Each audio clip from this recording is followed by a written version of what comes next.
He was a young 25-year-old police lieutenant, and she was a young go-go-go cub reporter.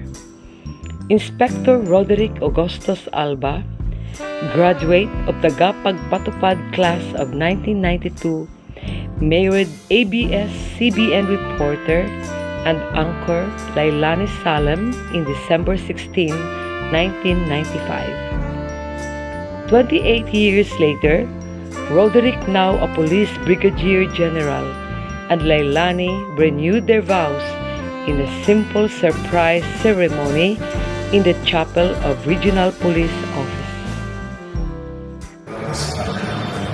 Yes, sir. You come here today for me to accept where you are provided the right to the church. Do you give yourself the word as a pastor? Do you accept the right?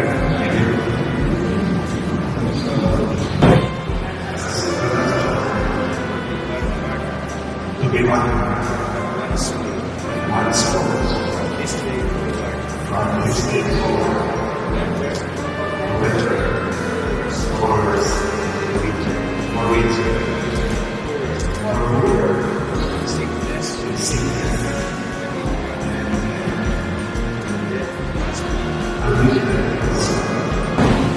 brothers and sisters, let's give a round of applause.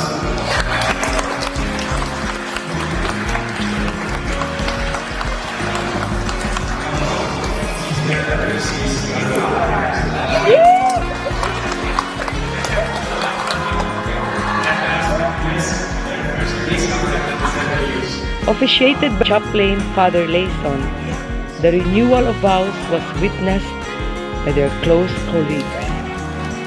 Rod and Lai attributed their successful married life to God and their strong love for each other. Congratulations again and best wishes.